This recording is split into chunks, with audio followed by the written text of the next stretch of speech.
지상 중장거리 전략탄 듯한 북극성 이용 시험 발사에서 완전 성공. 경의하는 최고령도자 김정은 동지께서 새 전략무기 시험 발사를 현지에서 지도하셨습니다. Voilà, ça tourne. Donc merci à tous d'être venus, je suis nombreux, comme de coutume. Merci d'abord à nos invités, Anne Petier, Nicole Collat-Linard et Francis Sorin. Donc, pas de longue présentation, puisque je vais vous laisser vous présenter vous-même et présenter évidemment également l'ouvrage. Et donc, je vous passe tout de suite la parole. Bon. Alors, ce livre, Le nucléaire vu de l'intérieur, c'est le deuxième, puisqu'on avait déjà publié la saga nucléaire, il y a à peu près 2 ans. Et la saga nucléaire racontait, il y avait à peu près 18 personnes, c'était plutôt la deuxième génération, celle qui avait profité de la découverte de la radioactivité, hein. Des gens comme professeur Tubiana, qui avait mis au point avec Claude 131.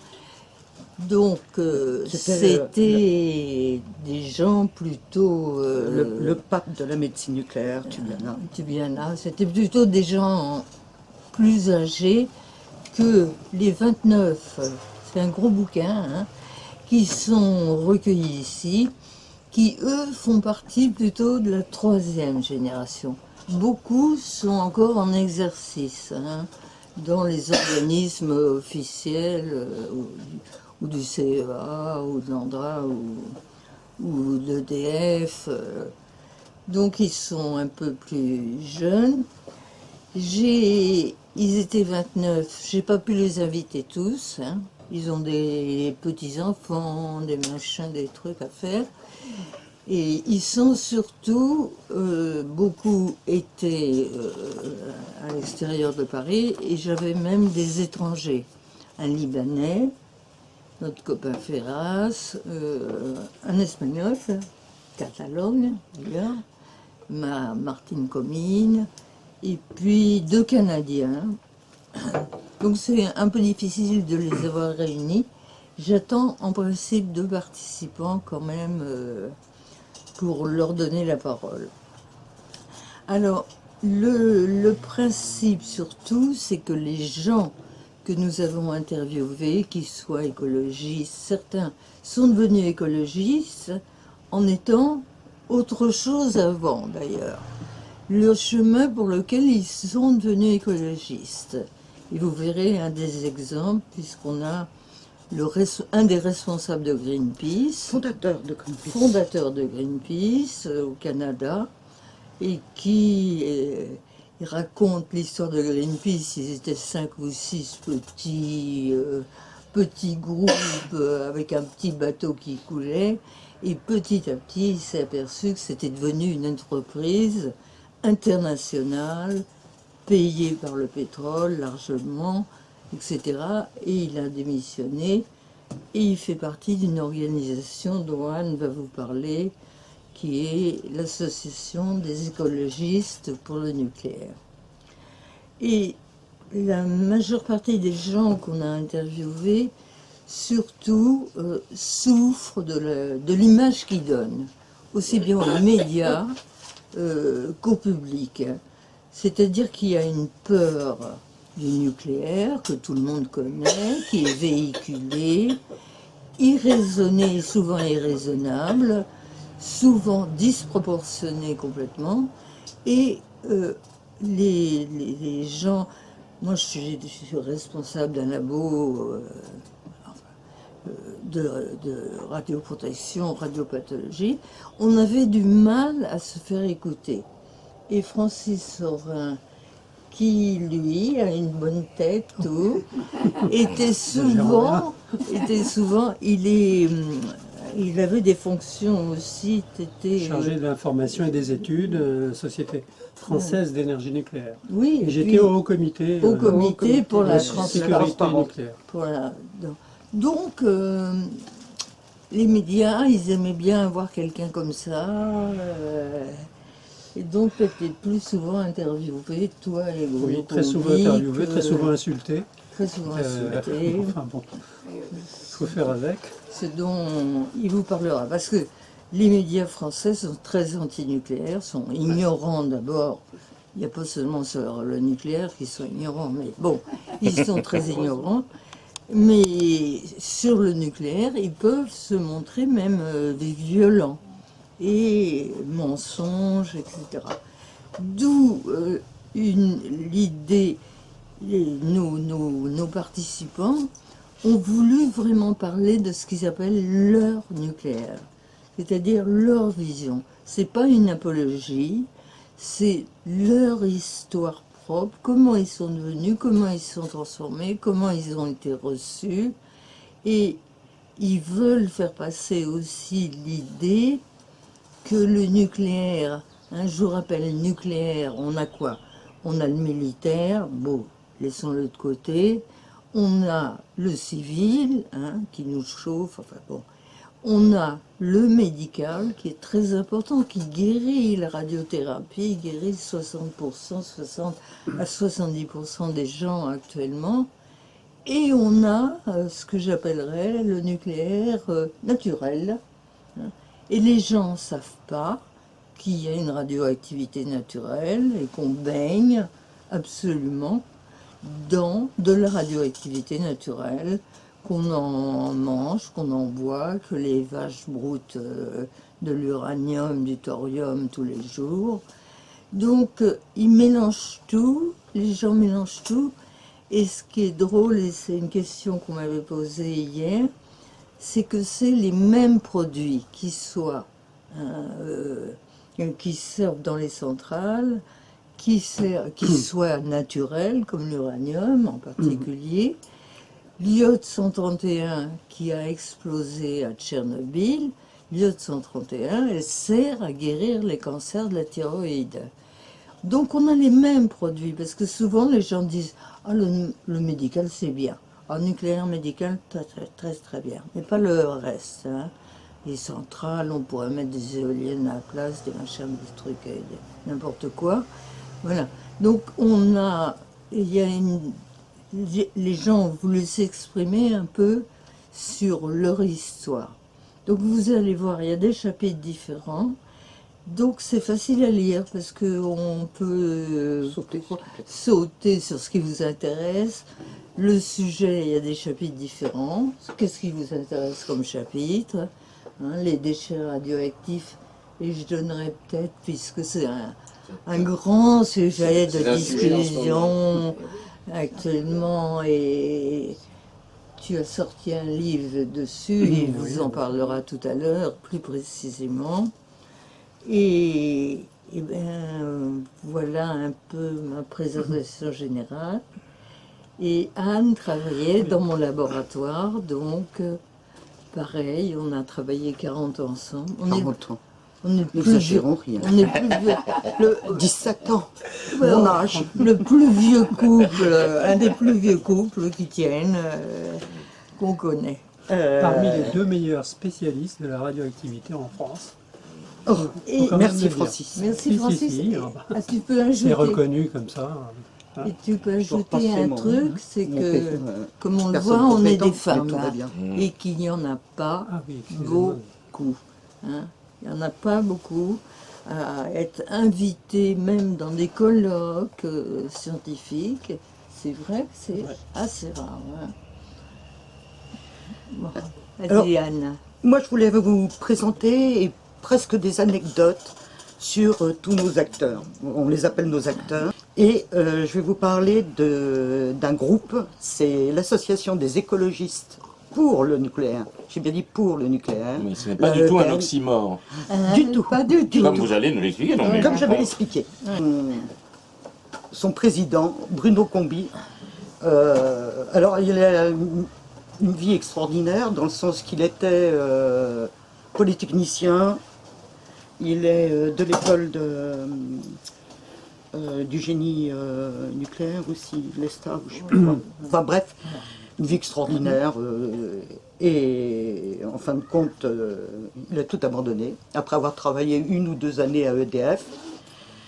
Et il s'est occupé de ce qu'il appelle, il a fondé justement cette association, l'AEPN, et je voulais vous parler de ses actions, parce que c'est vraiment, ça vaut vraiment le coup, notamment sur la radioactivité naturelle. Il a été dans tous les pays où il y avait une radioactivité extrêmement forte, comme Guarapari au Brésil, Ramsar, c'est une ville de l'Iran. Qu'est-ce qu'il a fait encore? Il a été aussi dans les montagnes, dans les mines de sel. Il a été à la Bourboule aussi, tout simplement. Il y avait... Aux États-Unis, dans la Bourboule par exemple. Il a été en Inde. Oui, Il a été, en non, Inde. je ne sais pas s'il a été au Kerala. Il a été au Kerala. Le Kerala est une région d'Inde qui est effectivement extrêmement radioactive. D'ailleurs, c'est pour ça qu'il y a plein de communistes encore là-bas. C'est ça. Je Et ça les proteste. tient. Ça les tient, ça les maintient en forme. Ça les maintient. Ils l'ont perdu, hein, Carla. Ah bon? Ouais, hélas. Mais il y a encore beaucoup de communistes. Non, je vais sortir une bêtise. Non, non. Et donc il est parti là-bas pour faire donc ses études là-dessus, pour voir les effets sur la santé. Alors notamment à Guarapari, qui est une ville qui est millénaire pratiquement. Hein. Les Indiens déjà venaient se soigner sur les plages couvertes de thorium. Alors du thorium naturel bien entendu, C'est noir. mais il y a une forte concentration de thorium puisque c'est à l'embouchure d'un fleuve. Et donc, qui a été drainée par les roches, etc. Et la plage est constituée de sable noir et qui est en majorité du thorium. Et les gens viennent se soigner depuis l'Antiquité Inca, disons-nous, depuis les Indiens, viennent de se soigner là-bas en se plongeant dans le sable. Et c'est resté comme ça. C'est-à-dire que les gens viennent se soigner et bon, bah, ils restent 1 heure sur la plage. Il y a des hôtels. Alors, maintenant, pour vous donner un ordre d'idée, je vais parler de chiffres, mais je vais comparer. En France, la radioactivité naturelle, l'air ambiant, qui est dû à l'uranium, au thorium qui sont dans la terre, dans le bitume, partout, est de l'ordre... de 4 non, ça c'est par an. mondial. Ça doit être de l'ordre de 0,1 microsievert. On va garder les microsieverts. Lui, là-bas, dans les rues, mesurait de l'ordre de 150, de 50 à 150 microsieverts. Sur la plage, ça explosait le compteur. Il a un petit compteur. Il n'a pas pu faire des études sur la santé, enfin les gens se portent très bien hein, là-bas, mais il n'a pas pu faire d'études, il s'en sert pour se soigner, d'études là-bas pour des raisons financières. Il y avait bien toutes les églises du coin qui voulaient bien un peu participer, mais ça a été trop cher. Par contre, en Iran, à Ramsar, alors là Ramsar c'est une ville de l'Iran dans le nord, elle est parcourue par des ruisseaux contenant du carbonate de calcium, qui sert à tout. C'est une espèce de plâtre. Radium. Hein. De radium, pardon. Pas de calcium. Non, non. Radium. Ouais. Non, non, c'est du radium. radium. Un carbonate de radium.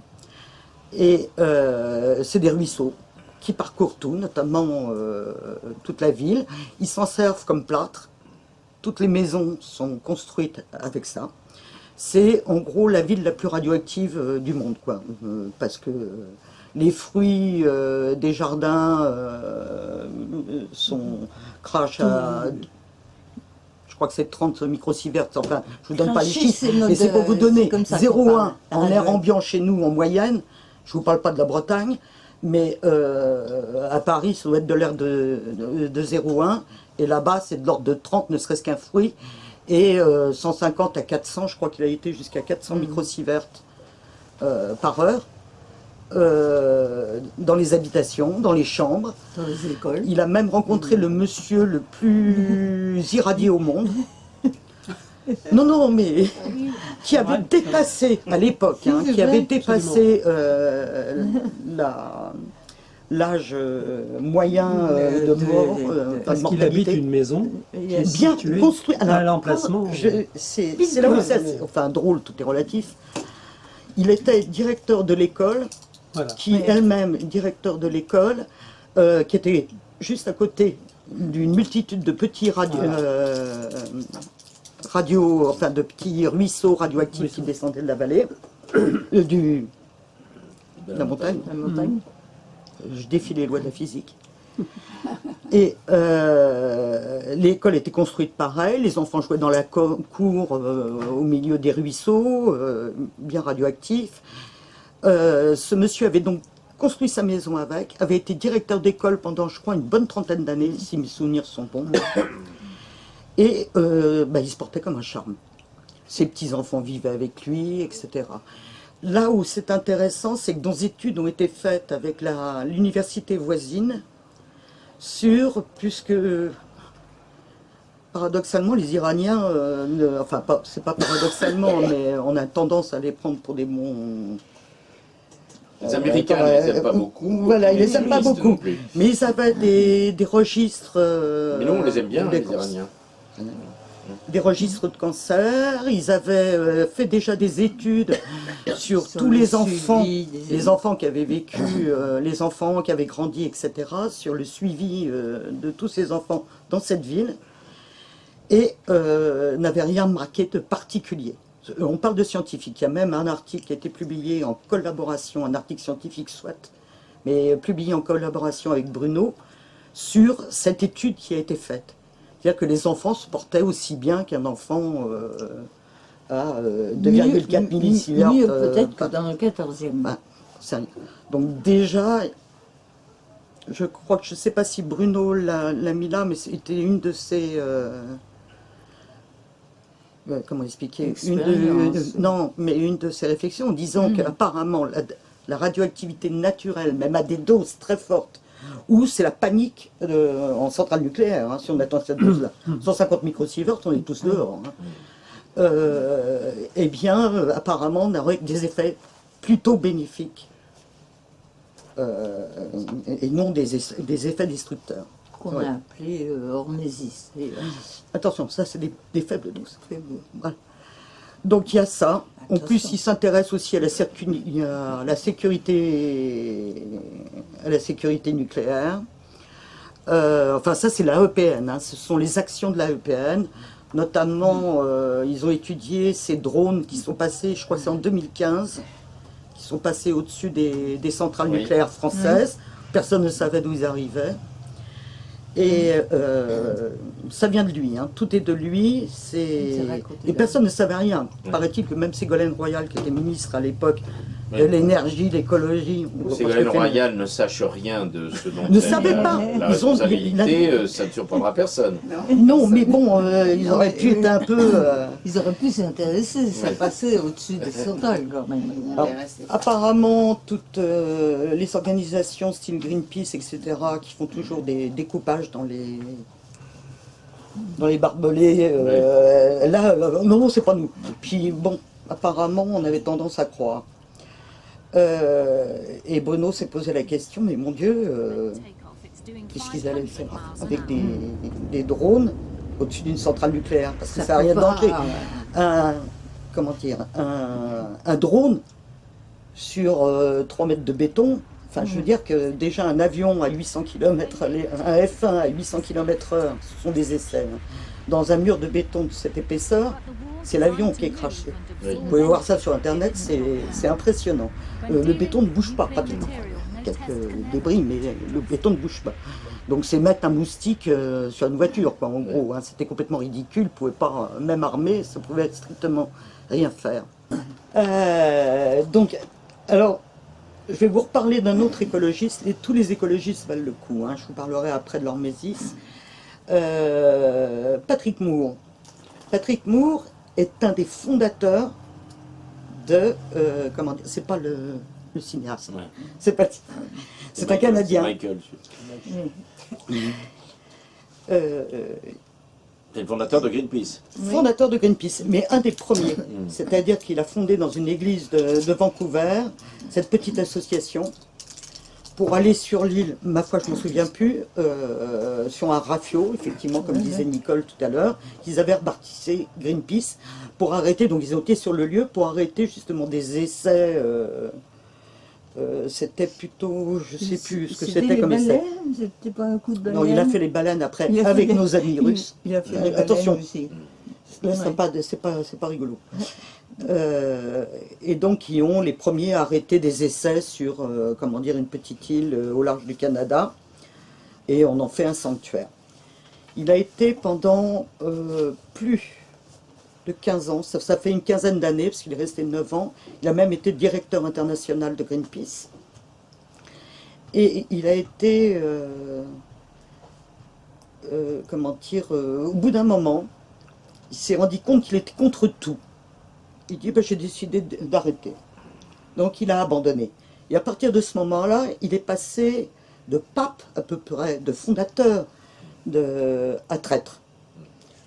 Et ils ont même... Au niveau Alors, des écolos, mais ils ont même... des- Greenpeace a même essayé, enfin ses anciens collègues, hein, ont même essayé de montrer qu'il n'était pas du tout là dans les premiers temps. Il a dû retrouver une photo où ils étaient à une dizaine dans cette église de Vancouver pour prouver qu'il était bien fondateur de Greenpeace, parce que personne ne voulait croire. Et lui, il s'est occupé là, de tout ce qui était réchauffement climatique. Et après avoir réfléchi, discuté, etc., il s'est aperçu que bah, si on voulait un gaz à zéro, enfin, on ne voulait pas de gaz à effet de serre, zéro gaz à effet de serre, bah, il fallait passer au nucléaire. Ça pouvait être la solution transitoire pour les quelques siècles à venir, plutôt que de continuer à chauffer l'atmosphère avec le charbon. Donc, mais ce qui est assez extraordinaire, c'est toute cette vie, si vous voulez, aussi pareil.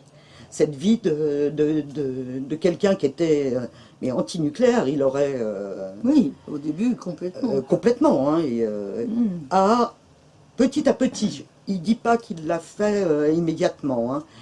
Il s'est dit à un moment, je suis contre tout, il doit bien y avoir des choses bien, et bah, je vais réfléchir aux énergies, aux différentes formes d'énergie, je vais réfléchir à tout ça.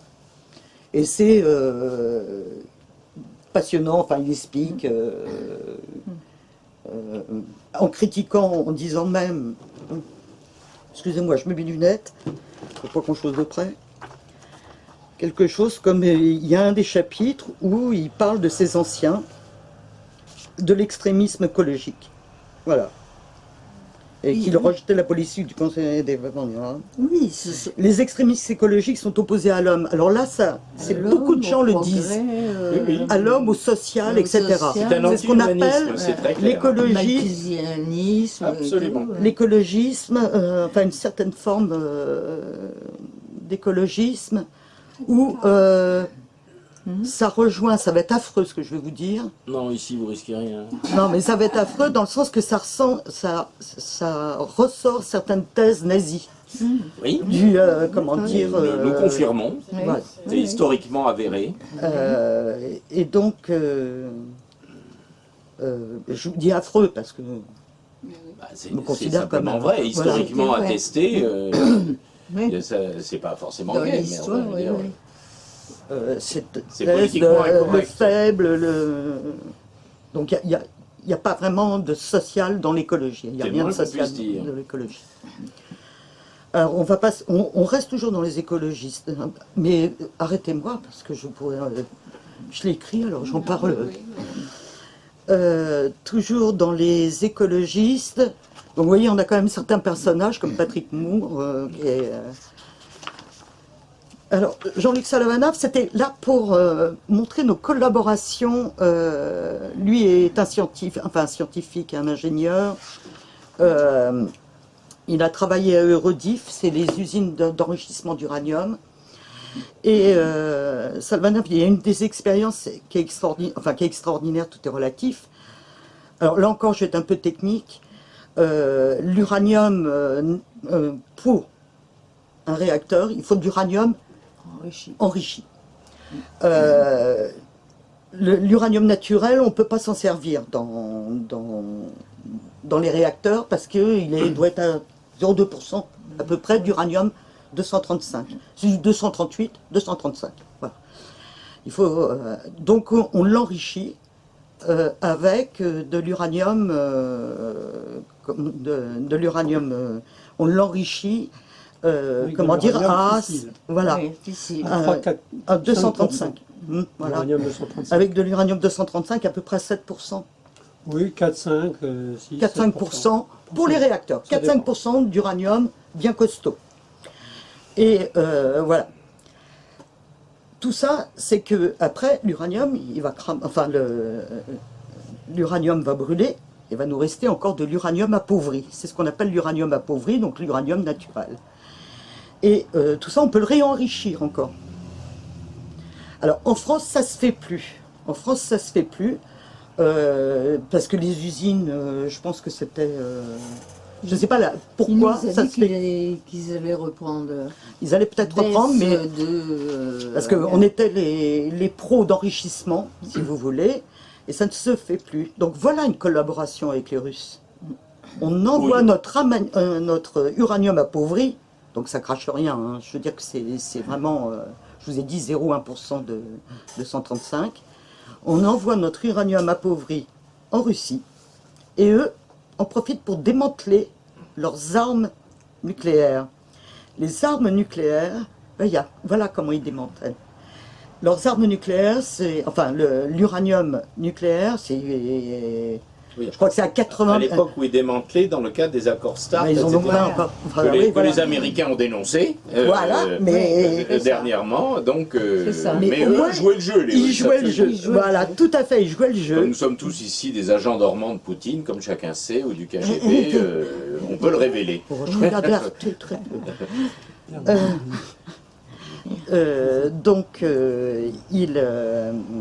C'est les Russes en profitent pour démanteler leurs armes nucléaires, où c'est, je vous dis, 80, je crois que c'est 80% de pureté par rapport à 7%, et ils enrichissent notre uranium appauvri. Voilà. Donc c'est une belle forme de recyclage, ça peut être presque éternel, si vous voulez. Donc c'est une source qu'on peut dire pratiquement, j'ai dit éternel, non, mais on parle de millénaire hein, quand même. Voilà. On est sur du très long terme. On est sur du très long terme. On n'est pas en manque, si vous voulez, de matière, de combustible. Nucléaire. Tout à fait. Oui, parce que ça, c'est une des légendes qui sont complaisamment. Oui. Ouais, je vous dis, il y aura une rabâchées. fin, de toute façon. Bon, pour vous dire autre chose, c'est Bruno qui a fait le calcul, mais il y a à peu près, c'est vrai que c'est assez facile à calculer, il y a à peu près dans votre jardin, de 100 mètres sur 100 mètres, il y a à peu près 3 kilos d'uranium répartis sur 1 mètre de profondeur. Dans votre jardin. Dans votre jardin. Dans votre jardin, dans la terre. Dans la terre. Dans n'importe quel jardin. N'importe quel jardin. Un peu plus en Bretagne. Oui. En forêt noire. De l'uranium à combien? Ah, c'est de l'uranium naturel, donc c'est comme la pauvrerie. C'est à, je vous dis, 0,1%, 0,2%, 0,1%. Vérifiez les chiffres parce que. Dans votre pot de fleurs aussi. Mais c'est Oui. c'est très peu, hein, c'est de l'ordre Ça, c'est ce qu'on appelle la radioactivité naturelle. naturel. Voilà. Il y a la bourboule, il y en a combien? Alors la bourboule, C'était c'est. drôle, la bourboule. La bourboule, l'agent curatif avant, et c'était depuis les années 20, etc., on envoyait tous les enfants là-bas. L'agent curatif, c'est le radon. Oui. Le radon, Et pareil, les Allemands qui... Et il y avait la publicité, le radon. Ils vont se baigner après à Baden-Baden où ça crache bien. Quoi. Baden, pareil. Donc C'est il normal. a été avec son fils à la bourboule, lui, avec son petit appareil. c'est ça? Un D'accord, petit- oui. Mais- Oui, oui, J'ai- dans les Et photos, avec statistiquement de meilleurs résultats que Lourdes, par exemple. Oui. Il n'a Sans pas, il n'a faire pas de encore mauvais jeu de étudié mots. Lourdes. Il a dit qu'il voulait y Les, aller. les- les- qu'il les voulait perspectives donner de les guérison miracles. sont Voilà. plus importantes dans tous ces endroits-là qu'à Lourdes. Oui. On peut dire au moins Il ça. parle, c'est Bruno Combi là, hein, aussi, il parle des mines du Montana, où l'agent, si vous voulez, parce que les gens restent dans les grottes pleines de radon, et il en parle justement de ça, de ces mines de santé, comme ils disent là-bas. Pas mal de gens vont effectivement se faire irradier. C'est aménagé en Oui, établissement médical et les gens vont s'asseoir et rester 2 heures, 3 heures, 4 heures dans cette ambiance de radon à 100, 150, 200 mètres de profondeur. Et donc ils font des cures comme ça de radon, ils reviennent d'un jour à l'autre. Hein. Et Et c'est ces cures bénéfique. visent quel type de pathologie alors il y a les asthmes, je ne suis pas médecin, il y a L'asthme, il y a aussi les douleurs musculaires, Les je douleurs crois. Douleurs musculaires et osseuses, Osseuses, oui. et les poumons, l'asthme et Articulation et les poumons. les bronchites. Le radon On est va retenir, radioactif. hein. C'est radioactif. le radon. Oui, oui, Ah oui. il est radioactif. C'est fils du radium. C'est un des Et on- fils du radium, voilà. Et le radon, c'est un gaz, hein, en plus de ça. On le respire partout, dans des maisons. On t'a interrompu. Mais non, non, non, allez-y, au contraire, c'est fait pour C'est parler. juste pour clarifier pour les Ouais. gens qui regarderont Si, la si. vidéo, parce que parfois ils ne font pas toujours le rapprochement entre, par Non, exemple, mais bon, le fait que les gens aillent se faire irradier de manière naturelle dans des mines, pourquoi C'est Comme à certainement Paris, qu'ils ont comme je vous constaté disais, quand même un bénéfice sur le plan de la santé, Et un surtout que bénéfice. parfois ça remonte à des centaines et des centaines d'années, cette pratique. tout à fait. Mais c'est intéressant de préciser quel était le type d'affection, de pathologie qui, empiriquement, on observait des améliorations. La bourboule aussi, hein. Je crois que la bourboule, c'est pour toutes les maladies respiratoires, maladies asthmatiques, de peau, etc. Peut-être, oui, je Et sais donc, pour l'asthme. il mais- a quand même mesuré qu'il y avait des taux supérieurs, encore une fois, de radon à ce qu'il y avait dans sa province. Il habite où il est à côté. Il y avait des taux supérieurs, mais dans les publicités pour la bourboule, ils ont supprimé tout ce qui concernait le radon. Et ils disent plus radon. Ouais, j'ai pas trouvé le copyright. Il n'y a, pas C'est vrai de- que c'est il y a intéressant. plus- il y a plus de radon. C'est plus un argument publicitaire, Voilà. ça l'était dans les années 20, les années 30. Ouais. Baden-Baden aussi, enfin tous les... Donc on a, je vais finir avec les écologistes, après on partira sur... Il y a encore, donc Salvanave, je vous ai expliqué, donc Jean-Luc Salvanave, je vous ai expliqué. Lui, il nous fait pas, c'est ça la nappe. Ça la nave. Oh, excusez-moi. Il était là. Il était là la Oui, dernière oui, là, fois, on a une longue tu avais pris intervention, oui. intervention, oui, oui. Quelle mémoire. Et donc, lui, c'est l'anecdote, entre guillemets, enfin, donc c'est son expérience avec justement ce réenrichissement de l'uranium en 235 avec le démantèlement des armes nucléaires russes. Vous voyez, effectivement, il joue le jeu, quoi. Voilà. Oui, on supprime l'arme nucléaire et on crée de l'uranium pour les centrales. Pour le civil, voilà. Ouais. Formidable. Hmm. Ils n'ont pas tout détruit quand même. Non, mais ils ont été obligés d'arrêter puisque les Américains ont dénoncé Alors, les accords START. Paradoxalement, enfin, on pourrait penser, il n'y a eu absolument aucun trafic ni de sources perdues après l'effondrement de l'URSS. Les ingénieurs russes ont été réglo là-dessus. Pratiquement pas, hein. Je me souviens de... Ah, attends, quoi? Où est-ce qu'il y en a? Dans ma poche. Ah bah alors, oui. Si t'as été fauché là-bas. Non mais des Ça quantités... irradie pas, alors... Il y a eu des trafics quand même, paraît-il. Enfin, bon, comme les Bah oui, trafics- au moment de la chute de Au l'URSS. moment de la chute, Attention. voilà. Alors au ça, moment de la c'est chute. un Ouais. canular qui a été monté, c'est le Mercure Rouge, donc je suppose que vous parlez. je dis, il y a eu des Oui, trafics en il y a tout eu genre, des et trafics. probablement... Des trafics en tout genre. y compris Et ça n'a dans pas ce dû domaine-là, aller plus au moment loin de la qu'une chute source... de l'URSS. La chute de l'URSS. En tout cas, bon, apparemment les armes étaient... ça n'a pas été... On s'attendait à pire, hein, à ce qu'ils vendent beaucoup... Ouais, ouais. On à a vu ça l'étranger. surtout dans les scénarios de polar et de films hollywoodiens. Voilà. Il y en a pas mal, mais il y en avait même avant, hein, de toute façon. Oui, il y Avant avait la une chute de plaque l'URSS. tournante qui était en bourg ou je sais pas quoi. Enfin bon. On pouvait acheter un bout d'uranium là-bas. Tranquille. Alors voilà nos écologistes. Donc, c'est pas la totalité Non. des témoins que vous avez interviewés. Non, Du mais tout, on ça va pas être très tout- long. Ouais. On peut pas tous les Oui, oui. faire. Moi, j'avais à il y en a cœur, un, à cœur de parler de ces De des ceux-là. gens qui sont vraiment Ceux-là. écologistes. Qui est la vraie écologie, qui n'est pas une idéologie vaseuse, malthusienne ou n'importe quoi. Hein. C'est scientifique. Hein. L'écologie est scientifique aussi. Et c'est pour ça qu'on est écologiste pour le nucléaire. Donc là, ce dont on peut parler après, c'est on a eu la chance d'avoir Gérald Ouzunian, qui était le directeur International. international de l'ANDRA. L'ANDRA qui ont Donc on peut parler C'est Alors, l'agence nationale.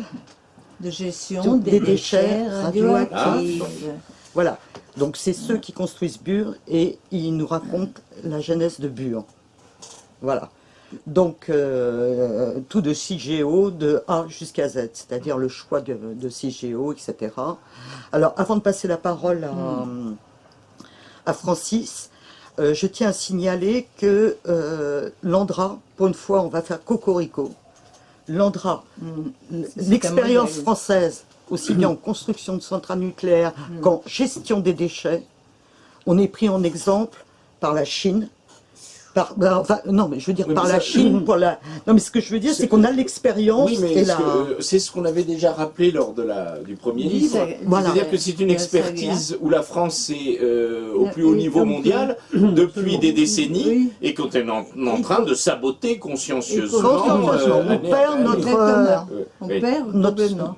Aussi bien notre dans la savoir. construction des Dans tous les centrales, domaines d'ailleurs. de ce nucléaire civil, comme Oui. on dit. Civile, voilà. Enfin, là, actuellement, c'est presque du contemporain. C'est du contemporain même, hein, puisqu'on a Et quand y même. compris dans le traitement des déchets, le projet Traitement de des Bure, déchets. toutes sortes de choses. C'était une chose qu'on avait déjà rappelé, donc c'était il y a 2-3 ans 2 maintenant. ans, 3 ans. Et qu'il est toujours d'actualité de rappeler, peut-être que... Oui. Donc, Je dirais CIGEO. Je dirais que Vous pouvez nous en le dire projet plus de Bure, c'est certainement la question nucléaire qui soulève le plus d'opposition de la part de la Bure, population. c'est. Tout le monde sait. Bure. Je vais en Bure, dire c'est deux bien. mots. Je vais en Ah, dire deux d'accord, mots. ok. Euh, Parce que je voyais tout le monde. c'est probablement la question des déchets qui, dans le domaine nucléaire, est la plus controversée. Le centre d'enfouissement des déchets nucléaires de Bure, un projet stratégique pour la filière nucléaire française. Quels sont les enjeux? Il s'agit de stocker à 500 mètres sous terre les déchets les plus radioactifs issus de nos centrales nucléaires. Des déchets qui resteront mortellement dangereux pendant 100 000 ans. En tout 80 000 mètres cubes répartis dans 300 km de galeries. Les déchets seraient acheminés pendant un siècle avant que le site ne soit définitivement fermé. Pourquoi le site de Bure? En 1991, le Parlement s'engage à trouver une solution pour stocker les déchets. 4 sites sont étudiés par l'Agence nationale des déchets dans la Vienne, le Gard, la Meuse et la Haute-Marne.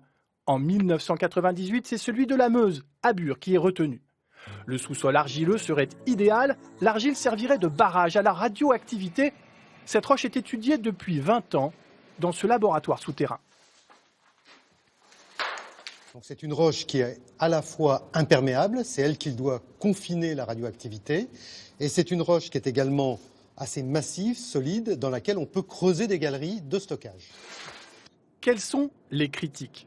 Localement, beaucoup d'élus y sont favorables. En presque 20 ans, plusieurs dizaines de millions d'euros ont été attribués pour accompagner le projet. Mais quelles sont les critiques? D'abord les opposants, principalement écologistes, qui manifestent régulièrement. Leur principal grief: le projet est irréversible, définitif, ce qui pourrait entraîner une pollution irrémédiable en cas de problème. Si c'est irréversible et qu'on ne peut pas les atteindre, on enlève tout choix à ceux qui vont venir après, soit de changer de méthode, soit même, s'il y a des accidents souterrains, d'intervenir. Autre critique, cette fois formulée par l'autorité de sûreté nucléaire, l'ASN. Dans l'état actuel du projet, les risques d'incendie sont trop élevés. 18% des conteneurs de déchets ne sont pas jugés fiables. Quel est le calendrier? L'Agence nationale des déchets demandera à l'État en 2019 l'autorisation de commencer les travaux. En 2021, le chantier débuterait. En 2030, l'exploitation commencerait. Et on Elle devrait entend se poursuivre dire sans temps. sur les déchets, sur leur traitement, leur stockage, quelques propos qui paraissent complètement farfelus et complètement outranciers.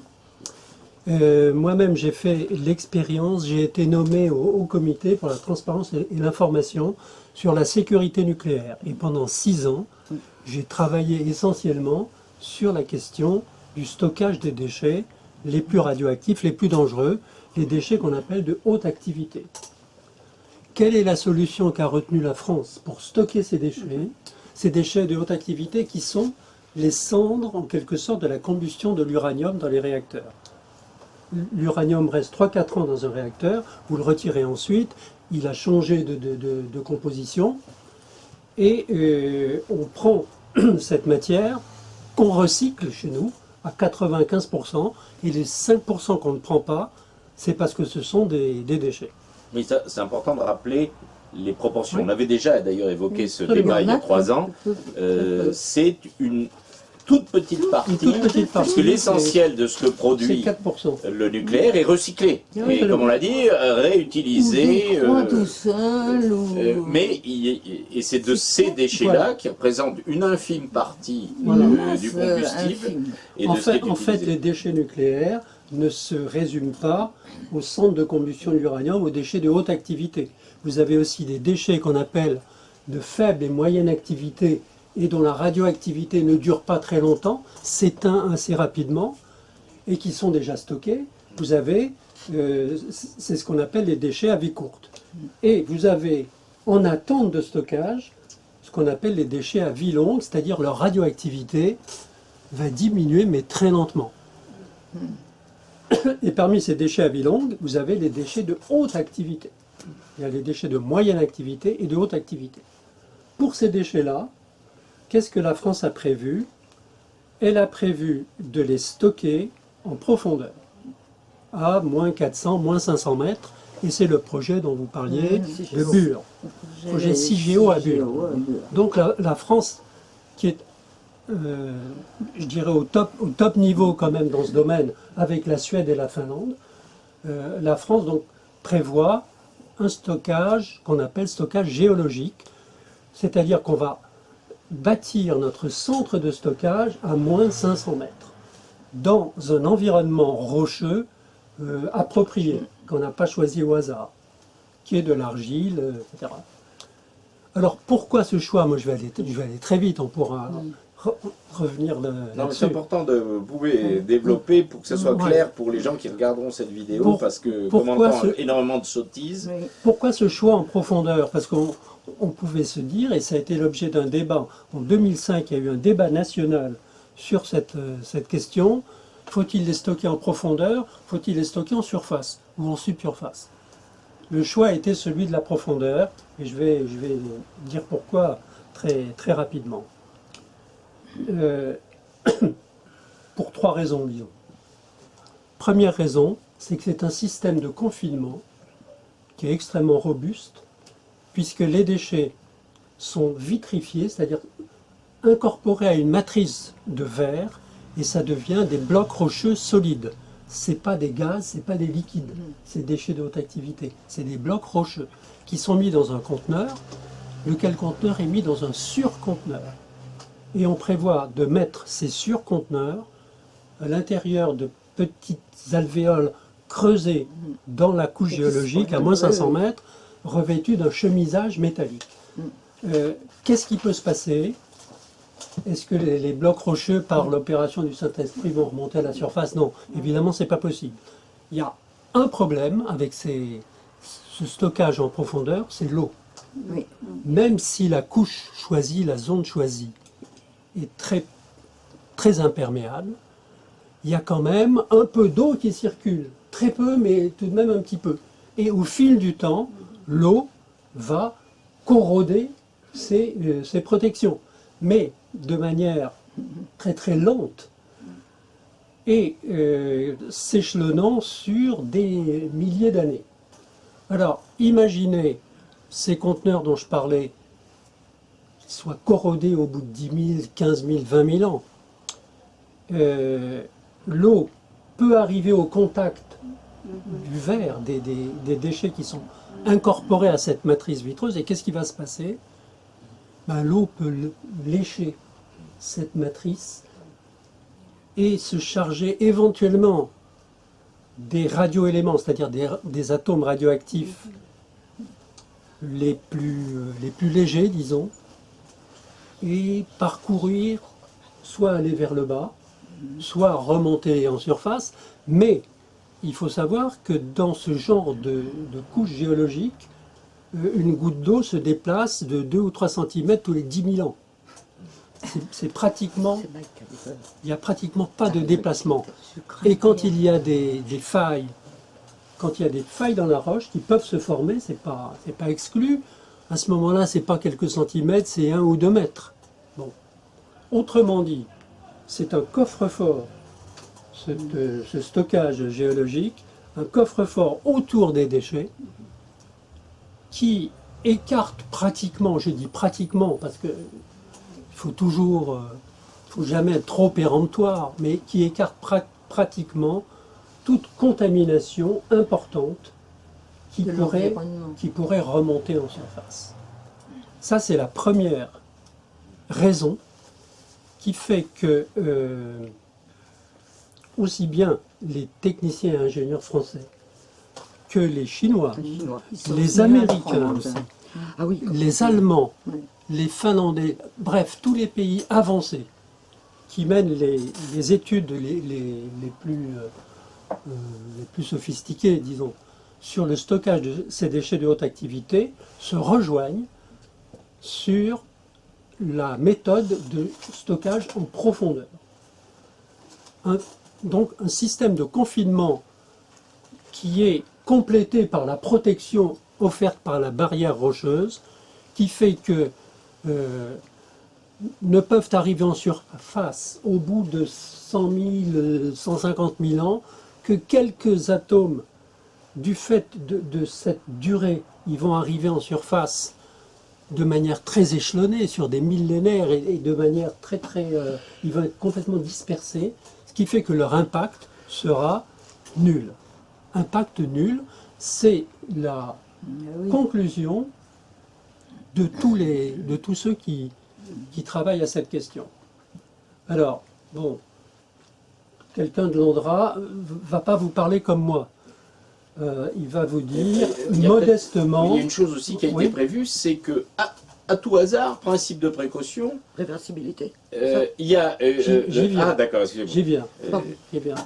Le gars de l'Andra va vous dire, on pense, on estime que, bon, mais quand ils se parlent entre eux, bon, c'est vrai qu'il y a pas très peu de risques qu'il y ait une vaste contamination. On ne voit pas comment ça peut que la se produire. quantité de déchets est extrêmement faible. Très faible. Voilà. Très faible. Les quantités concernées sont extrêmement faibles. C'est ça aussi qu'il ne faut pas Pour perdre de vous vue. donner une image, ces déchets de haute activité dont on parle, les plus dangereux, ceux qui ont la radioactivité la plus longue, si vous prenez les conteneurs dans lesquels ils sont enfermés, que vous mettez les conteneurs côte à côte, actuellement, vous les faites tenir dans une piscine municipale, dans une piscine olympique de 50 mètres de long.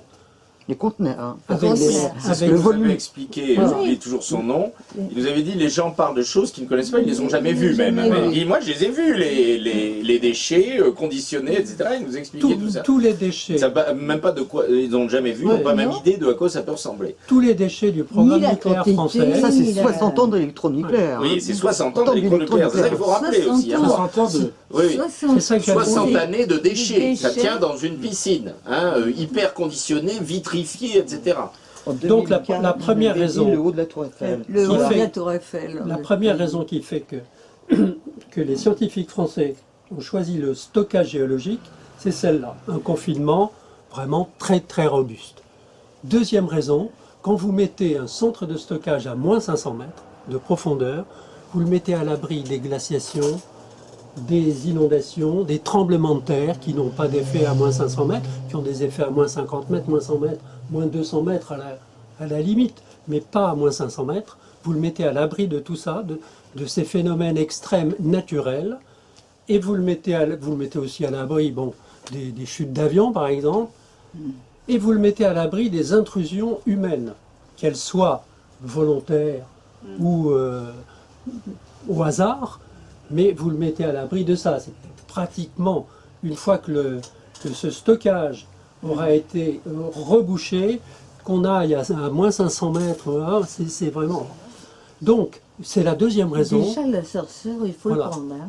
Attendu que l'autre système auquel on a réfléchi, c'est-à-dire l'entreposage en surface, fait que vous allez garder vos déchets en surface et donc ils ne seront pas à l'abri des événements naturels, des tempêtes, des glaciations, des tremblements de terre, etc. Et ils ne seront pas à l'abri des bouleversements de la société.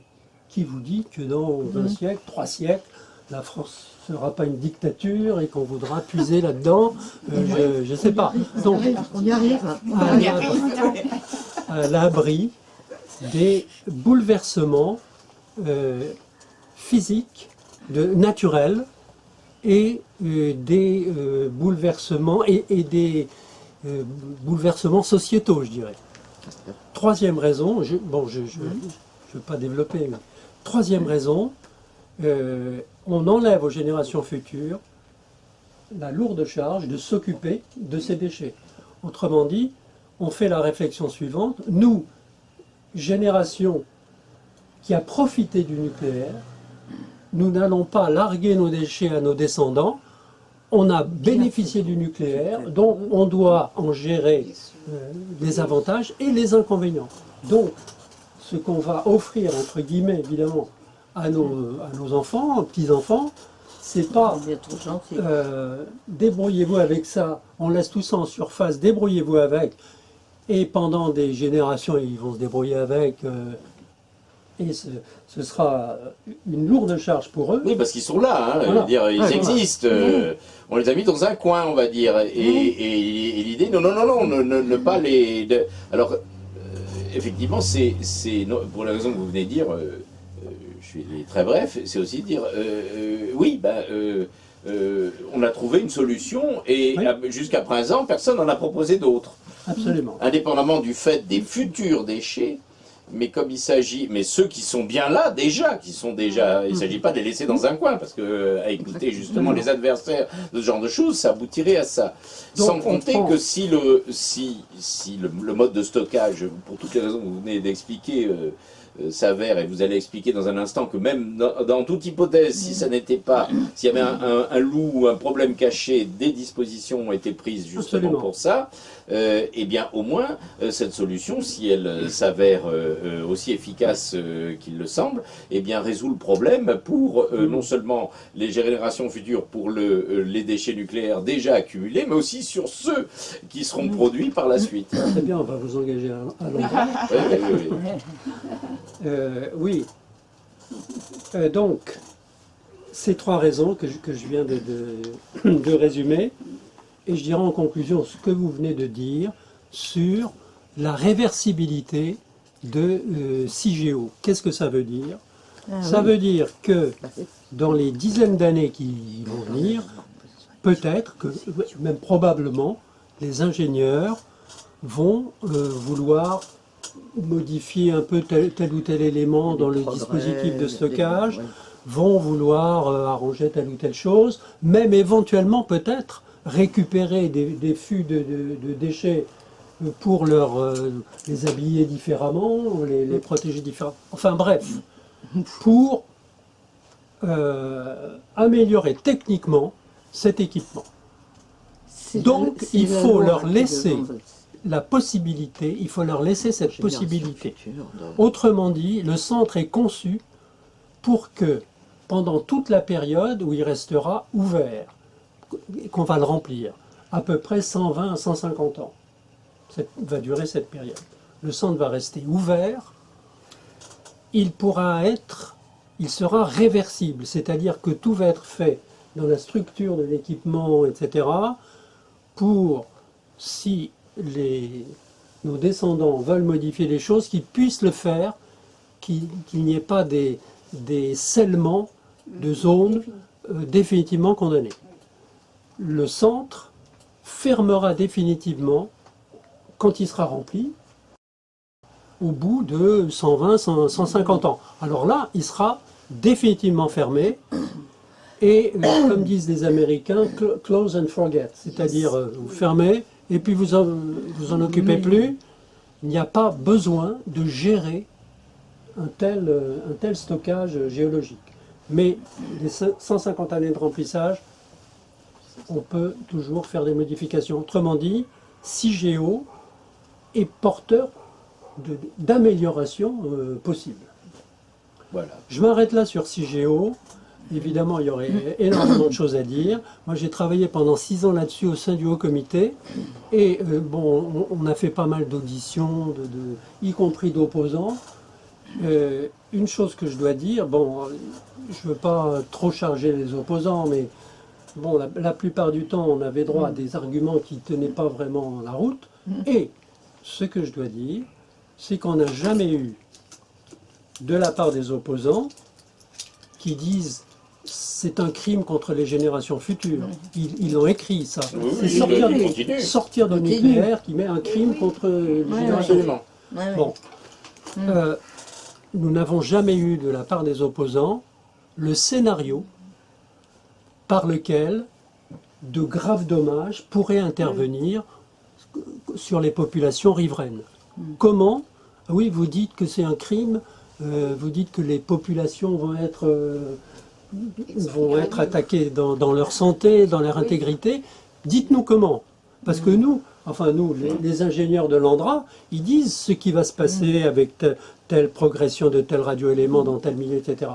Mais vous, comment est-ce que la santé des gens va être dégradée? On n'a jamais eu ce...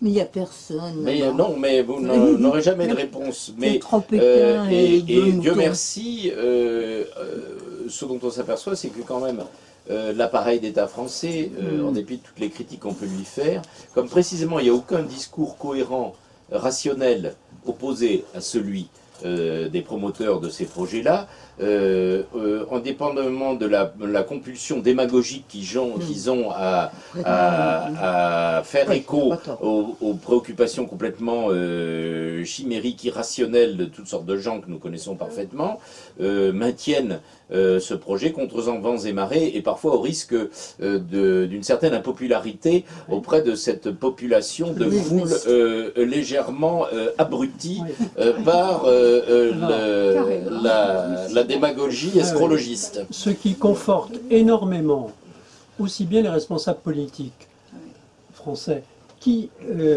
d'un bord politique à l'autre, sont d'accord sur ce système de stockage géologique. Ce qui les conforte.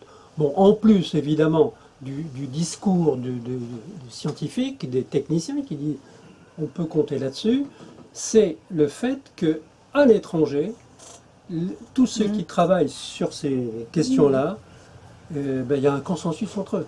Ah oui. Un consensus. Sur le stockage en profondeur.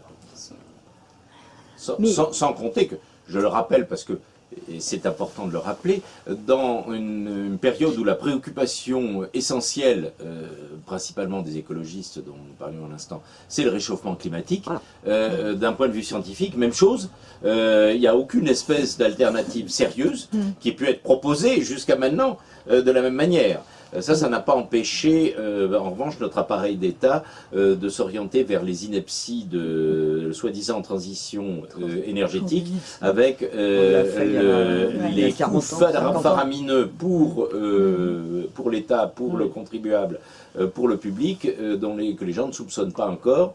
Mais on les invite là aussi de regarder, par exemple, notre petit documentaire sur les éoliennes en mer, pour se rendre compte qu'il y en a qui gagnent beaucoup de fric là-dessus, par contre. Il y a du fric à se faire, hein, mais pas chez nous. Sur les éoliennes, un mot si vous permettez. Enfin, ce que j'ai dit sur les déchets, c'est... Gérald Ouzounian en parle aussi. Un mot simplement sur les éoliennes, puisque vous êtes sur le sujet, avec une étude récente me revient en mémoire. Si on veut remplacer la totalité du programme nucléaire français, qui nous fournit, tu le disais, 70-75% de notre électricité par des éoliennes, par des grandes éoliennes modernes. Voilà, il en faudrait à peu près 50 000. Imaginez ce que c'est que 50 000 éoliennes réparties. Alors, mettons 35 000 sur la Terre et 10 000 à 15 000 offshore. Ouais. 10 000 éoliennes offshore, n'espérez plus louer une chambre avec vue sur la mer. Oui, là, je vous enverrai le lien avec le petit reportage qu'on a fait, vous allez voir, c'est tout à fait édifiant. On est d'accord. Et 30 000 éoliennes sur la Terre, ça veut dire que dans pratiquement aucun point de la France rurale, on pourra ne pas voir d'éoliennes. On verra des éoliennes dans le lointain comme ça. Ça a commencé en Allemagne, c'est pour ça que les Allemands viennent en vacances en France pour ne plus voir d'éoliennes. Mais plus sérieusement, il y a énormément à dire sur les éoliennes, etc. Mais le sujet de ce soir, c'est évidemment le nucléaire. Je crois que vous avez très très bien expliqué l'enjeu de ce qui est le plus d'actualité, c'est cette affaire de Bure. Il va y avoir une ZAD. Oui, bon, ça je veux dire, il n'y aura pas les mêmes problèmes que dans celle qui est puisque de toute façon, comment dirais-je, s'ils veulent s'installer au-dessus, je pense que ça pose pas de problème particulier. On va stopper les abus. Oui, c'est absolument pas dangereux, même pour eux. Donc, s'ils veulent faire du fromage là-dessus ou installer de charmantes bicoques, il n'est pas nécessaire de demander à Gérard Moncolon d'aller entraîner ses CRS dans les vertes campagnes de France, parce que ce serait de l'argent et du temps perdu. Il neige 10 mois par an. Là. Bah, moi, j'ai été dans ce lieu-là. Moi, j'agréerais. C'est Glacla. Ah oui, mais attends. Et t'as personne. C'est pour les générations futures. Ils se Heureusement. sacrifient pour les générations futures. Heureusement, ils ont fait un très bon restaurant pour les ingénieurs et les visiteurs, dont j'ai profité. Mais il faut voir que Bure, ces endroits, on a été, j'étais claustro moi, 500 mètres sous terre. C'est 20 ans de travaux où on a associé des spécialités quand même très différentes. Hein. Des géologues, des chimistes, des archéologues. Hein? C'est pas des bricoles. Non, c'est pas des bricoles. Ils ont étudié des matériaux contenus dans le temps. Il y a des clous chariots romains, énormes qui passent, des camions. Il y a je sais pas combien de personnes, de centaines de personnes qui travaillent à Bure. Hein. Donc c'est pas le petit truc là qu'on démarre. Tiens, je creuse un peu. C'est où Bure? C'est entre la Meurthe et Meurthe-Moselle. C'est entre les deux départements. Verdun, par là. Pile poil entre les deux. Hein. C'est près de Saint-Dizier. Je ne sais pas si vous voyez. Sinistre. Ils ont commencé l'exploitation? Enfin, ils ont commencé à Non. Alors, ce qui est prévu, c'est que l'ANDRA dépose une demande d'autorisation au gouvernement selon les procédures légales. Maintenant, ça va être en 2019. Mais pourquoi Et tant de retard, parce qu'il y a tout le temps du retard. Ça devait être en 2015 ensuite. Bon.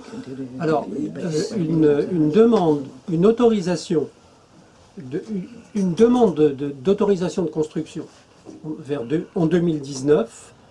Et en principe, le chantier devrait ouvrir.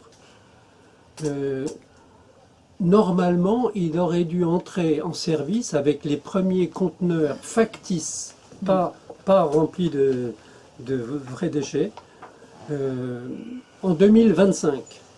Mais ça va être reporté. Ce ne sera pas en 2025 que ça va ouvrir et que Cigéo va accueillir ses premiers conteneurs. Ce sera des années plus tard.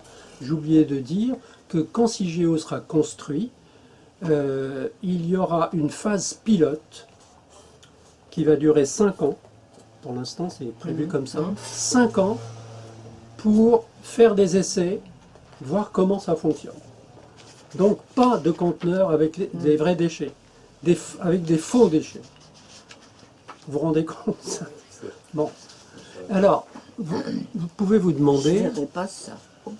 Pourquoi si tard, tout ça? Pourquoi si tard? Oui.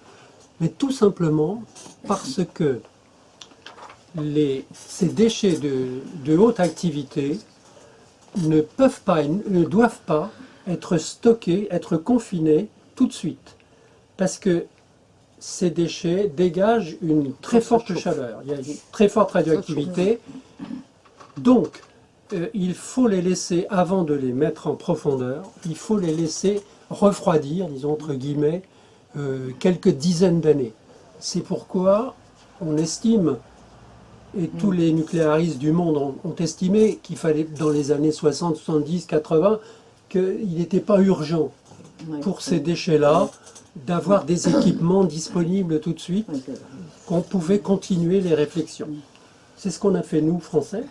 On a fait une loi en 91, dite la loi Bataille, qui a instauré une période de réflexion de 15 ans sur les déchets pour explorer 3 voies, le stockage géologique, l'entreposage de surface et la transmutation des déchets. C'est encore autre chose. Pendant 15 ans, on a cherché là-dessus.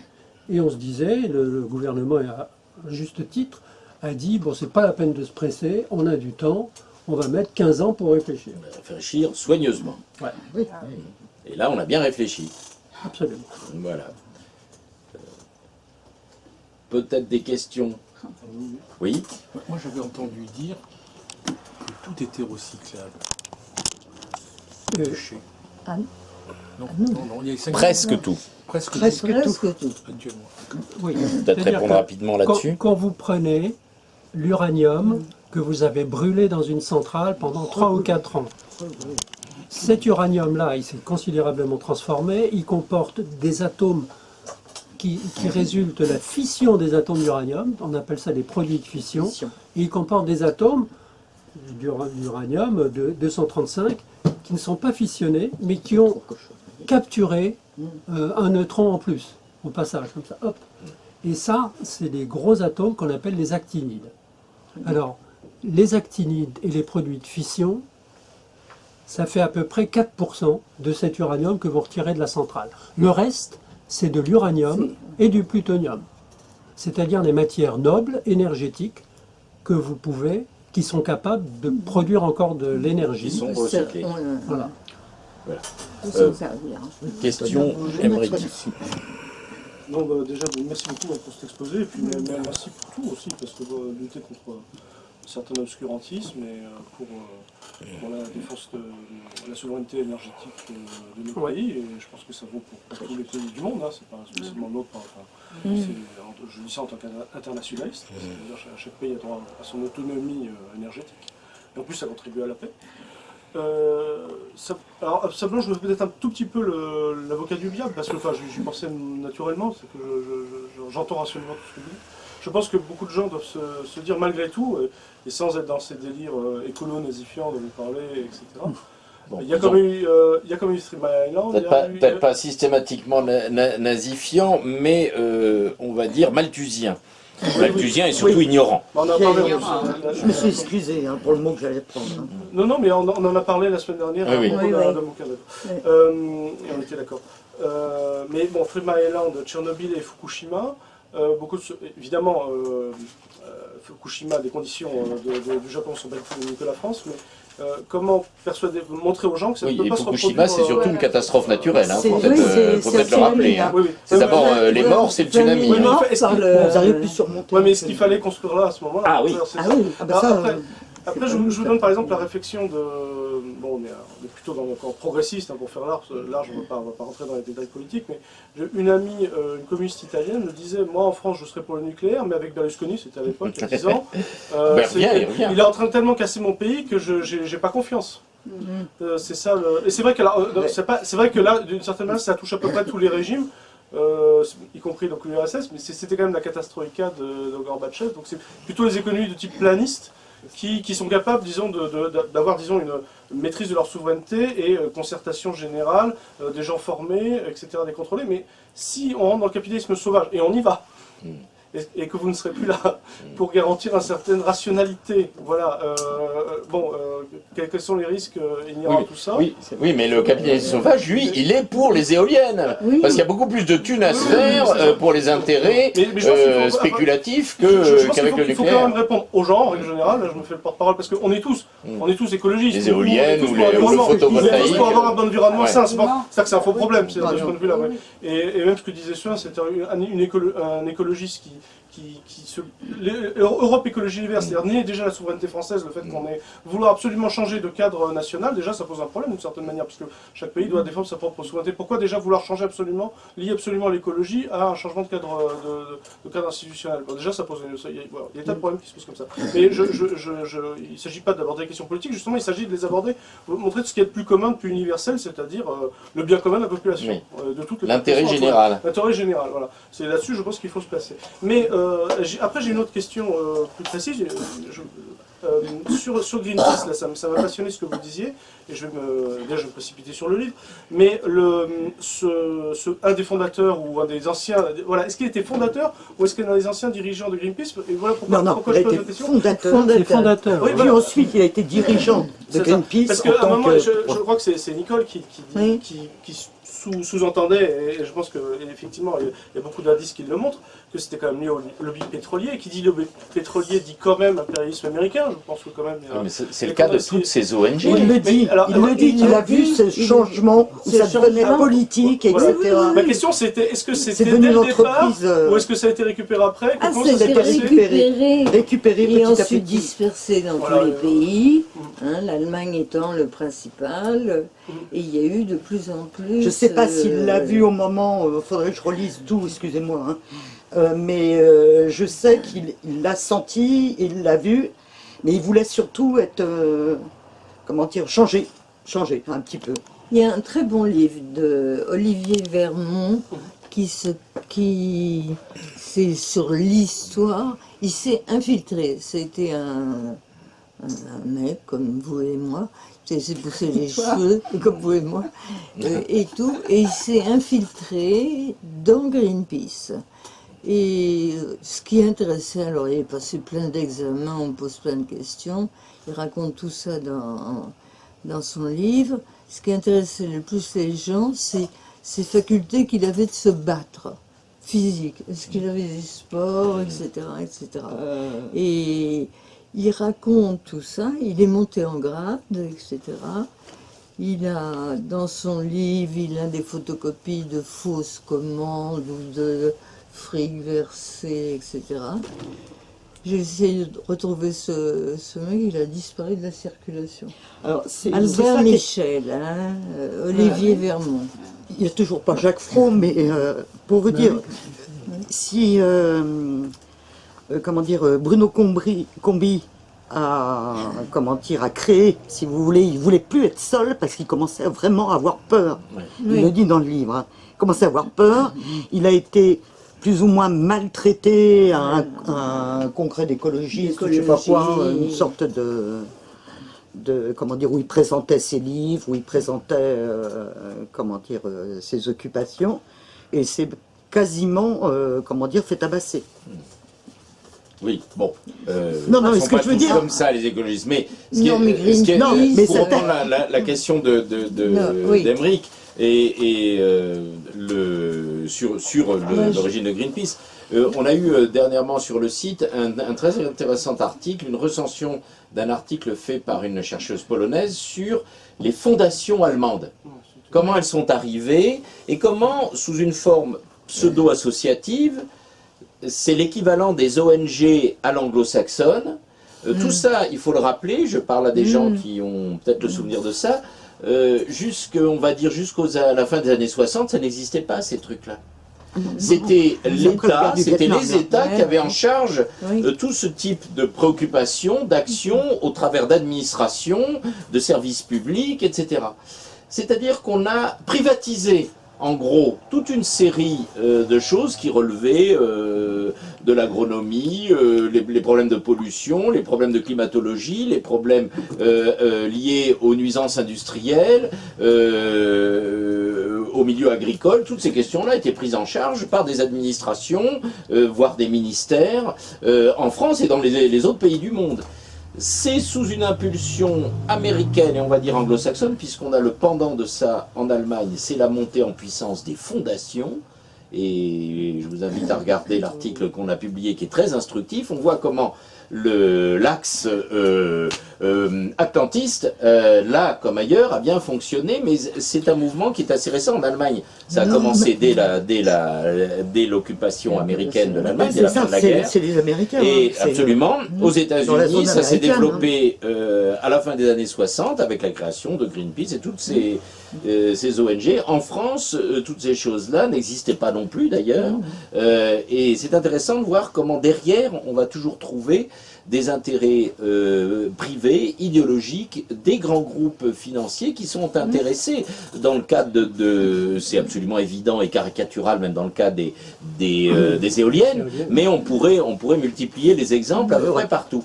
Donc ces gens-là, je ne sais pas du tout pour dire qu'ils ne sont pas sincères et honnêtes, mais manifestement, et que la plupart d'entre eux ne s'en aperçoivent pas, contrairement à ce qu'ont évoqué les témoins que vous évoquez, qui sont un peu posés des questions, ils sont aperçus que c'était quand même pas mal instrumentalisé, et qu'il y avait des gens qui avaient tout à fait intérêt à ce qu'ils aillent foutre le souk à tel ou tel endroit pour X raisons.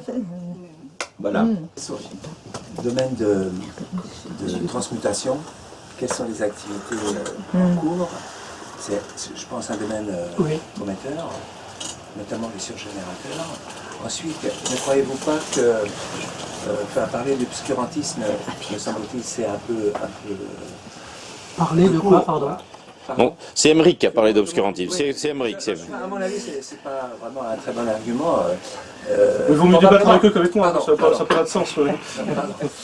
Je pense qu'il y a l'émergence d'un marché mondial du nucléaire, où la France a une position enviée, et elle l'a toujours, et qu'il s'agit de la redimensionner, de conquérir des parts de marché, tout simplement. Et je crois que c'est ça le point essentiel. Voilà. Oui. Transmutation et la filière française, point d'excellence industrielle. Je dirais un mot sur la transmutation. Moi, vous vouliez, la transmutation, qu'est-ce que c'est? Quand vous retirez l'uranium qui a brûlé 3 ou 4 ans dans une centrale nucléaire,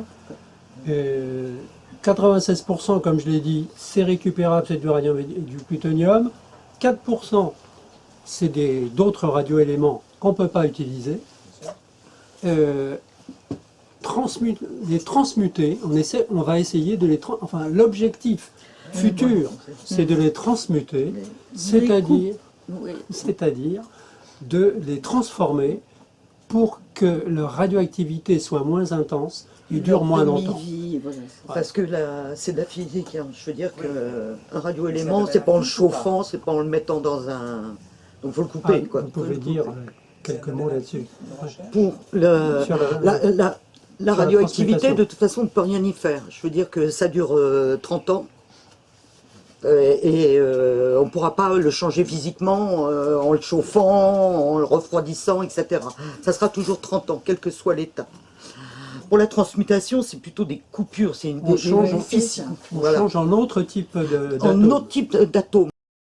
Oui, qui sera moins radioactif, ça sera les fils et les... Oui, c'est un domaine de recherche actif en France. C'est un domaine de recherche difficile. C'est très très difficile. Vous avez sur la... Attends, un seul répond à la fois. Qui y répond? Donc, je dis simplement que le commissariat à l'énergie atomique travaille à la transmutation. C'est l'organisme le plus avancé au monde sur cette question-là. Ils commencent à avoir des résultats pour certains types d'atomes, pour les actinides, pas pour les produits de fission, mais pour les actinides. Et on peut envisager qu'il y aura des démonstrations plus que de laboratoire dans une vingtaine d'années, à peu près. Voilà. Autrement dit, la loi de 91 fixait cette transmutation comme un des 3 axes. Possibilité. Mais il s'avère que c'est l'axe le plus éloigné dans le temps, parce qu'il y a vraiment des problèmes scientifiques très durs à résoudre à ce niveau-là. Et si ça marche, la transmutation sera formidable. Ça serait bien. Ça veut dire que les déchets ne vont pas durer longtemps, la radioactivité va se diminuer rapidement, et voilà, et l'intensité de la radioactivité sera divisée aussi par des facteurs importants. Sur l'aspect filière industrielle, je ne sais pas si lequel veut répondre, peut-être M. Francis Serin, mais on peut parler du coup d'un des autres axes de recherche qui est Superphénix, etc. Oui, moi je dis en 2 mots. Superphénix, c'est ce qu'on appelle un réacteur surgénérateur. Ça veut dire que si vous lui mettez de l'uranium naturel. Vous le mettez dans un réacteur classique, je dirais, ça ne marche pas. Il faut enrichir cet uranium. Si vous le mettez dans Superphénix, si vous mettez de l'uranium naturel et que vous amorcez la réaction par un peu de plutonium, par exemple, vous allez avoir à l'intérieur du cœur du réacteur formation de plutonium, c'est-à-dire qui lui-même, un matériau qui est lui-même énergétique. Combustible, etc., Autrement etc. dit, votre uranium naturel, il va avoir un rendement dans ces réacteurs surgénérateurs, il va avoir un rendement 60 fois plus élevé que dans un réacteur standard. Avec les réacteurs standards, on prévoit une alimentation du parc nucléaire mondial pendant 150-200 ans. Avec les surgénérateurs, ça va faire du 5000 ans. Voilà, on peut se servir de nouveau, alors que dans les anciens, on ne s'en servait pas. Hein, c'est stocké, etc. Tandis que le plutonium nous sert dans Superphénix. Les Chinois en ont, les Superphénix. Il y a le papa de Superphénix, là, quelques pays qui figure dans le livre. Un des pères du Le père de Superphénix. Oui. On peut en dire deux mots. Andréas, c'était... Là, il y a eu un vrai sabotage. Là, alors c'était clair et net. La France avait, Jospin et compagnie. La France avait 10 ans d'avance au niveau mondial dans les recherches sur les surgénérateurs et on avait fait fonctionner Superphénix qui, contrairement aux rumeurs répandues, a très bien marché. La dernière année de fonctionnement de Superphénix était très bonne.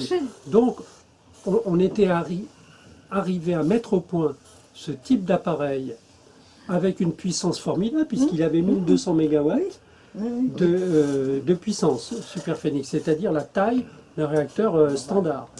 Et il y a eu une décision du gouvernement Jospin, sous l'influence de Dominique Voynet, pour arrêter. Je regrette encore. Hein. Oui, mais enfin bon. Et les gens qui ont travaillé là-dessus, dont on a fait certains interviews, on pleure encore. Jospin, il en a quelques autres à son actif, ou à son passif, on va dire plutôt. Donc, sur l'évocation peut-être pour conclure, d'un des grands acteurs du nucléaire français. C'est plutôt toute sa vie, effectivement, on l'a. Mais là, c'était... il a raconté sa vie avant, malheureusement, il est mort, et c'est toute une réflexion. C'est une espèce de testament. Plus que... Mais bon, on sent quand même dans la façon dont il a, discuté, parce que c'était pas nous l'intervieweur, et qu'il en avait vraiment gros sur la patate avec Superphénix. Mais par contre, je veux dire que c'est une espèce de testament. Il donne aussi bien pas des consignes, mais il essaie de glisser des consignes politiques, des consignes de sécurité. Enfin, c'est vraiment... En plus, il parle très bien. Il parle de Superphénix, mais vous voyez, c'est vraiment... Il parle de l'avance française de Superphénix et de notre avance qu'on a perdue, mais il part tout de suite sur une réflexion à la fin. Mais c'est pas nous qui l'avons interrogé, donc... mais c'est dans le livre. C'est vrai qu'il était... Ah oui, c'est dans le livre. Voilà. De qui s'agit-il? Georges Vandriès. Il avait été pris en otage dans l'hôtel en Inde. Vous vous souvenez quand il y avait eu des attentats? Il y avait des... Il s'en est sorti. Ce qui est vraiment décourageant, c'est que Georges Vandriès, qui était un scientifique d'un immense talent, et qui avait, on peut dire, c'est le père, entre guillemets, des réacteurs surgénérateurs en France, il était reconnu partout à l'étranger. Il a eu des tas de prix prestigieux au Japon, aux États-Unis, mais en France... Mais comme beaucoup des gens dont on a déjà parlé il y a 3 ans, qui sont des pointures au niveau mondial. Certains sont disparus depuis, mais tous ont marqué une période d'excellence, de progrès, de croissance considérable de la communauté scientifique et industrielle française, et qu'on est en train consciencieusement de bazarder pour des guignolades grotesques et depuis déjà un certain temps. Et au profit de qui? Ça, c'est peut-être la question politique la plus intéressante à se poser. Eh bien, on les a devant nous, là, maintenant. Mais pour en revenir au problème que soulevait monsieur de l'organisation politique de tout ça, c'est intéressant de voir que le nucléaire s'est développé au niveau mondial selon trois schémas d'organisation. Un premier schéma, je dirais, c'est le schéma français, service public, pur et dur, avec des organismes de contrôle, des comités, les ministères de tutelle exerçant bien leur tutelle, et des grandes boîtes comme le CEA ou comme EDF qui sont à la manœuvre, et comme Areva. À l'opposé, vous avez le privé pur et dur, c'est les États-Unis. Le Japon. Oui, ou le Japon. Ouais. Voilà. Moi, j'ai en tête les États-Unis. Les États-Unis, c'est sans réacteurs. Sans réacteurs.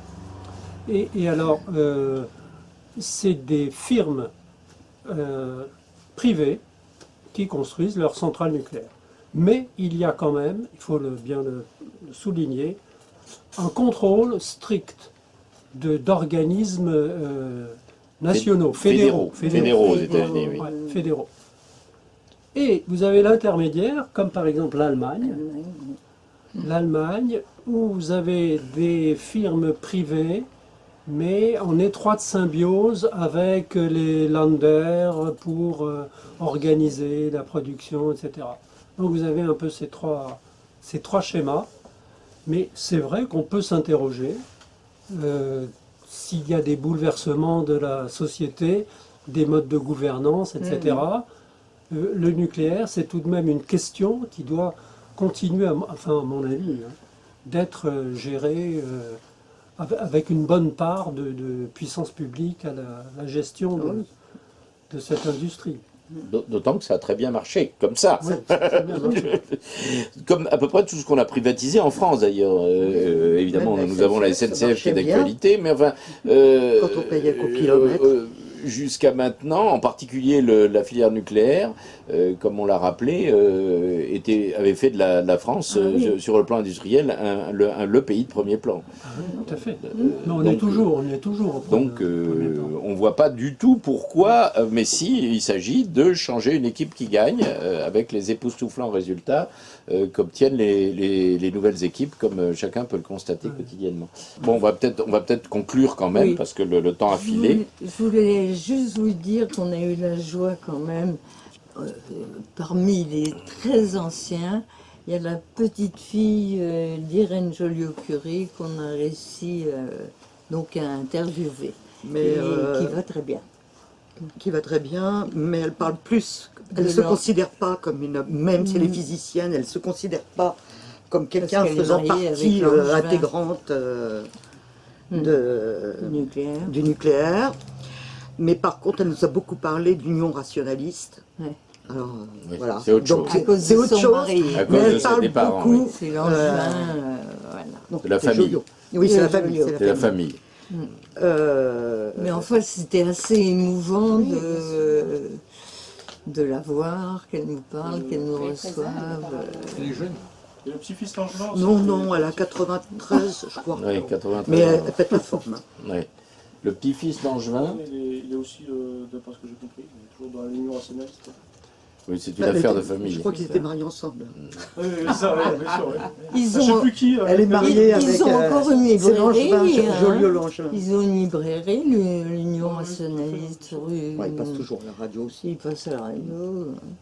Oui, le dimanche matin. L'important est d'être d'accord pour dialoguer et ensuite agir.